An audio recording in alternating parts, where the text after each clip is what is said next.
Fils, tu aimes ce qui est juste, tu détestes le mal. C'est pourquoi Dieu, ton Dieu, t'a choisi pour lui, en versant sur ta tête une huile de fête. Il t'a préféré à tes amis. Dieu a dit aussi, au commencement, c'est toi, Seigneur, qui as créé la terre, et tes mains ont formé le ciel. Tout cela disparaîtra, mais toi, tu es toujours là. Le ciel et la terre s'useront comme des habits. Tu les plieras comme un vêtement. Oui, ils seront changés comme des habits. Mais toi, tu restes toujours le même. Et ta vie ne finit pas. Dieu n'a jamais dit à un ange, « Viens t'asseoir à ma droite. Je vais mettre tes ennemis sous tes pieds. » Est-ce que les anges ne sont pas tous des esprits qui servent Dieu? Dieu les envoie en mission. Ils aident ceux qui doivent entrer en possession du salut. Hébreux, chapitre 2. C'est pourquoi, faisons davantage attention aux paroles que nous avons entendues.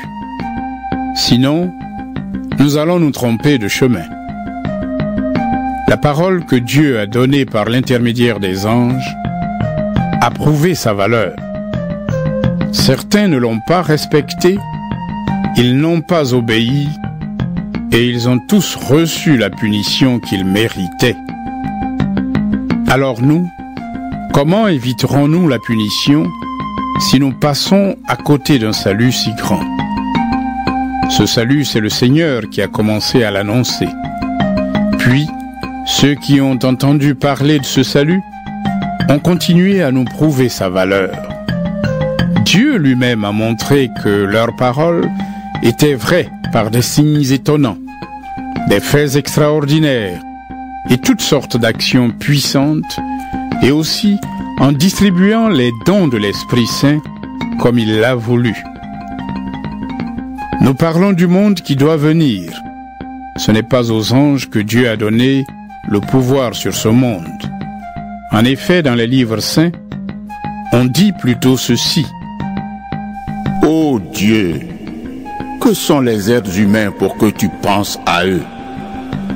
Qu'est-ce qu'ils sont pour que tu t'occupes d'eux? Tu les as placés en dessous des anges pendant quelque temps. Tu les as couverts de gloire et d'honneur. Tu as tout mis à leurs pieds, sous leur autorité. Dieu a donné aux êtres humains le pouvoir sur toute chose. Il n'a donc rien laissé en dehors de leur pouvoir. Pourtant aujourd'hui, nous le voyons bien, les humains n'ont pas encore pouvoir sur tout. Mais qu'est-ce que nous voyons aussi? Jésus a été pendant quelque temps en dessous des anges, mais maintenant, il est couvert de gloire et d'honneur. Pourquoi? Parce qu'il a souffert et parce qu'il est mort. Et grâce à la bonté de Dieu, Jésus est mort pour tous les êtres humains. C'est Dieu qui a fait le monde, et le monde existe pour lui. Or, il a voulu qu'un grand nombre de ses enfants participent à sa gloire. Puisque c'est Jésus qui les sauve, il fallait que Dieu le rende parfait au moyen de la souffrance. Jésus purifie les humains de leurs péchés. Eh bien, celui qui rend pur et ceux qui sont devenus purs ont tous le même Père. C'est pourquoi il n'a pas honte de les appeler ses frères et ses sœurs. En effet, Jésus dit à Dieu, « J'annoncerai ton nom à mes frères et à mes sœurs. Au milieu de l'assemblée, je chanterai tes louanges. » Jésus dit aussi, « Moi, j'aurai entièrement confiance en Dieu. » Et encore, « Me voici, moi et les enfants que Dieu m'a donnés. » Ces enfants-là ont quelque chose en commun. Ce sont des êtres humains. L'esprit du mal avait le pouvoir de les faire mourir. À cause de cela, Jésus lui aussi est devenu un être humain, pour enlever sa force à l'esprit du mal en mourant lui-même. Les gens étaient comme des esclaves pendant toute leur vie, parce qu'ils avaient peur de la mort. En mourant, Jésus les a libérés. En effet, il ne vient pas aider les anges, mais il vient aider ceux qui sont de la famille d'Abraham. C'est pourquoi il devait ressembler entièrement à ses frères et à ses sœurs. Ainsi, il est devenu un grand prêtre plein de bonté et fidèle dans le service de Dieu pour obtenir le pardon des péchés du peuple. Oui, Jésus a souffert lui-même et il a été tenté. Il peut donc aider ceux qui sont tentés. Hébreux, chapitre 3. Frères et sœurs chrétiens, vous qui avez reçu l'appel de Dieu, regardez Jésus. Dieu l'a envoyé pour être notre grand prêtre, et c'est par lui que nous croyons. Autrefois, Moïse a été fidèle dans toute la maison de Dieu. De même, comme Moïse, Jésus a été fidèle à Dieu, qui a fait de lui un grand prêtre. Mais Jésus reçoit plus de gloire que Moïse. En effet, celui qui construit une maison est plus honoré que la maison. Chaque maison est construite par quelqu'un, et celui qui construit tout, c'est Dieu. Autrefois, Moïse a été fidèle dans toute la maison de Dieu. Il était un serviteur et il devait être témoin de ce que Dieu allait dire. Mais maintenant, le Christ est fidèle comme fils, placé à la tête de la maison de Dieu. Sa maison, c'est nous, à une condition.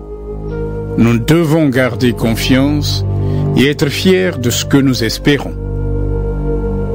C'est pourquoi, comme l'Esprit Saint le dit, aujourd'hui, si vous entendez la voix de Dieu, ne fermez pas votre cœur. Comme autrefois quand vous vous êtes révolté contre lui. À ce moment-là, dans le désert, vous l'avez provoqué. Et Dieu a dit, dans ce désert, vos ancêtres m'ont provoqué pour voir ce que j'allais faire. Pourtant, ils avaient vu ce que j'avais fait pendant 40 ans. Alors, je me suis mis en colère contre ces gens-là et j'ai dit, leur cœur se trompe sans cesse. Ils ne veulent pas connaître ce que j'attends d'eux. Dans ma colère, j'ai fait ce serment. Ils n'entreront jamais dans le pays où je leur ai préparé le repos. Frères et sœurs, attention. Parmi vous, personne ne doit avoir un cœur mauvais qui ne croit pas, ni abandonner le Dieu vivant. Aujourd'hui, Dieu continue à vous appeler. Alors chaque jour, donnez-vous du courage les uns aux autres pendant que vous entendez cet appel. Ainsi le péché ne vous trompera pas et parmi vous personne ne refusera d'obéir. Nous travaillons maintenant avec le Christ, mais à une condition. Nous devons garder solidement jusqu'à la fin la confiance que nous avions quand nous sommes devenus croyants. Les livres saints disent, aujourd'hui, si vous entendez la voix de Dieu, ne fermez pas votre cœur comme autrefois quand vous vous êtes révolté contre lui. Qui a entendu la voix de Dieu? Qui l'a fatigué? Ce sont tous ceux que Moïse a fait sortir d'Égypte. Dieu s'est mis en colère pendant 40 ans. Contre qui? Contre ceux qui ont péché, et ce sont les mêmes qui sont morts dans le désert.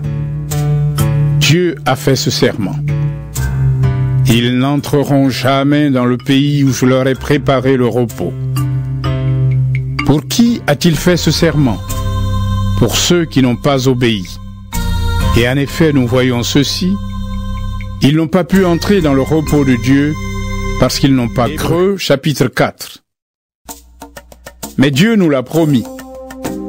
Nous entrerons dans son repos et cette promesse est toujours valable. Alors attention, personne parmi vous ne doit penser qu'il arrive trop tard. On nous a annoncé la bonne nouvelle comme à nos ancêtres, mais la parole qu'ils ont entendue ne leur a servi à rien. Quand ils l'ont entendue, ils ne l'ont pas reçue en croyant en elle. Nous avons cru. Nous pouvons donc entrer dans le repos de Dieu.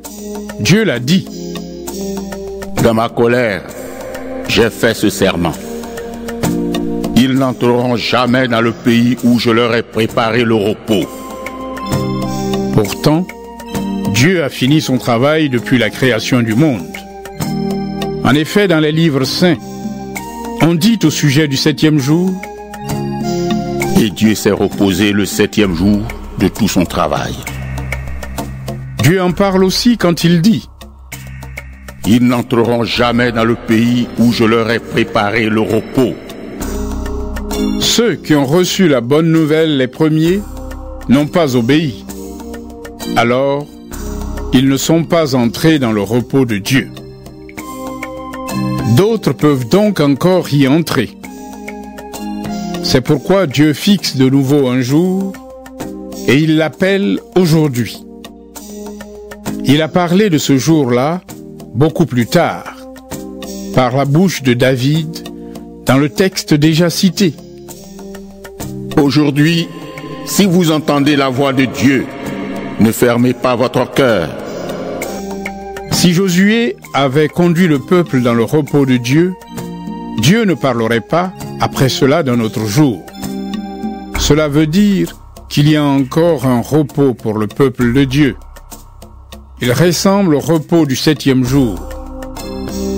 En effet, celui qui entre dans le repos de Dieu se repose, lui aussi, de son travail, comme Dieu s'est reposé du sien. C'est pourquoi, cherchons de tout notre cœur à entrer dans ce repos. Ainsi, personne ne tombera en suivant le mauvais exemple de ceux qui n'ont pas obéi. La parole de Dieu est vivante. Elle est pleine de force. Elle coupe mieux qu'une épée qui coupe des deux côtés.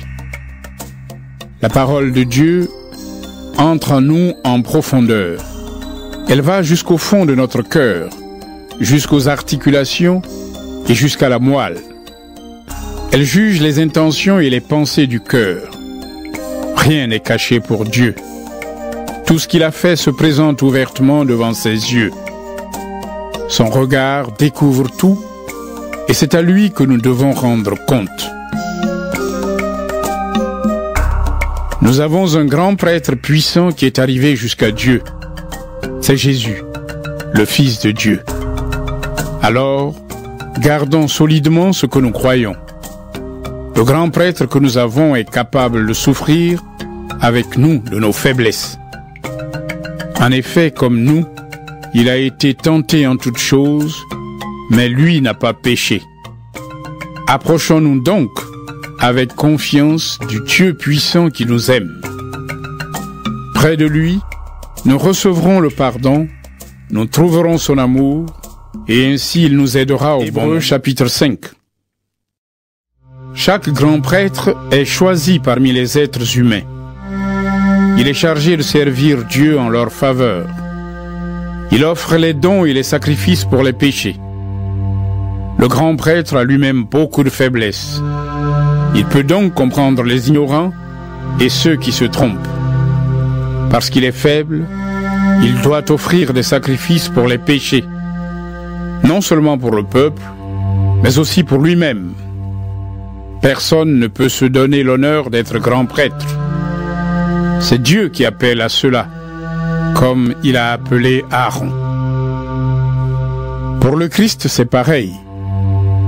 Ce n'est pas lui qui s'est donné la gloire de devenir grand prêtre. Il l'a reçu de Dieu qui a dit « Tu es mon fils. Aujourd'hui, moi, je suis devenu ton père. Dieu a dit encore,